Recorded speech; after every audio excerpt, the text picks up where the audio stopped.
امان اللہ وہ آئے اور تقریر پیش کرے.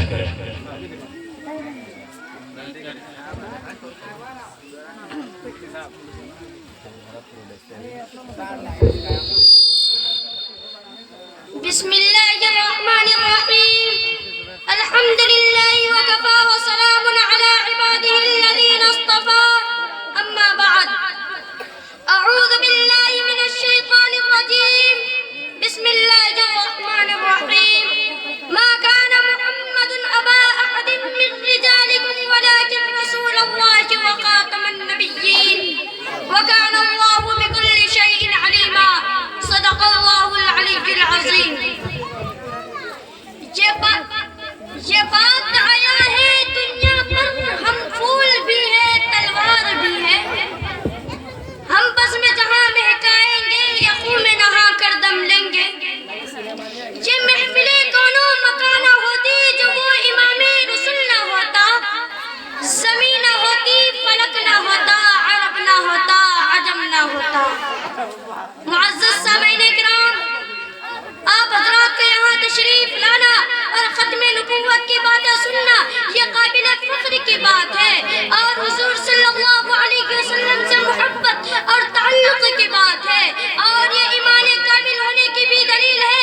حضرات، آپ اچھی طرح سے جانتے ہیں کہ اللہ تبارک و تعالیٰ نے بے شمار مخلوقات کو پیدا کیا، لیکن ان مخلوقات میں سب سے افضل وارفہ حضرت انسان کو پیدا کیا اور پیدا کر کے جو ہی نہیں چھوڑ دیا بلکہ اس کی رشد و ہدایت کے لیے کم و بیش 1,24,000 انبیاء علیہ السلام کو اس دھرتی پر بھیجا. اور یہ سلسلہ حضرت آدم علیہ السلام سے شروع ہوا اور خاتم النبیین والمرسلین صلی اللہ علیہ وسلم پر ختم ہو گیا. اللہ تبارک و تعالیٰ نے ختم نبوت کا تاج حضور پر نور محمد عربی صلی اللہ علیہ وسلم پر رکھا اور رہتی دنیا تک کے لوگوں کو بتا دیا کہ اب نبوت کا سلسلہ ختم ہو گیا. اب قیامت تک کوئی نیا نبی نہیں آ سکتا.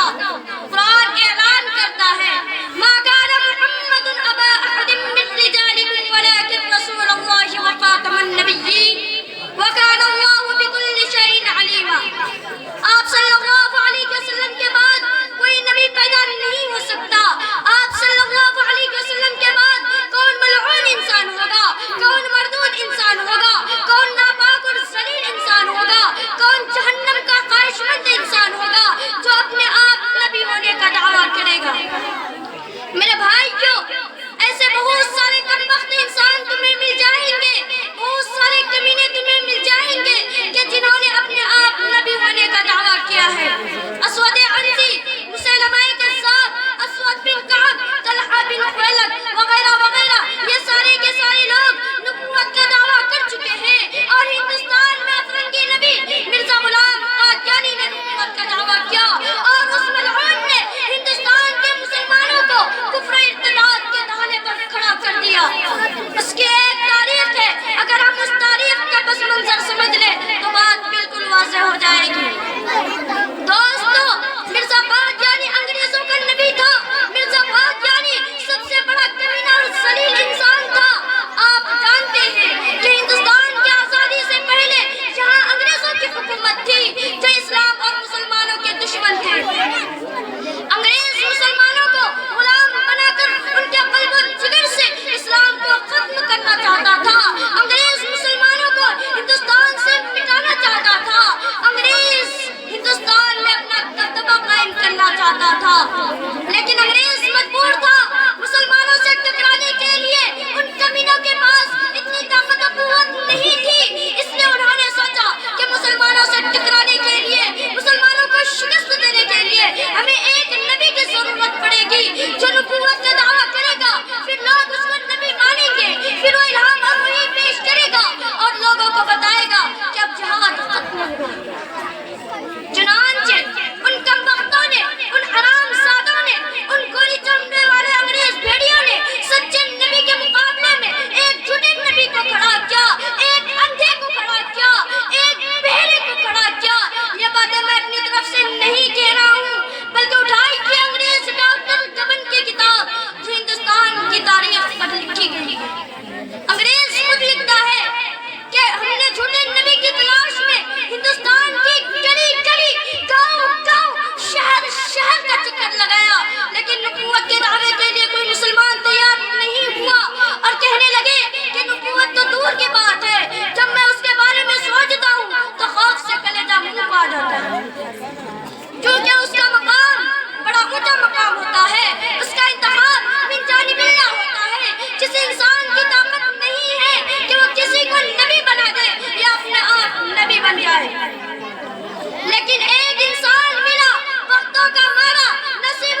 کربلا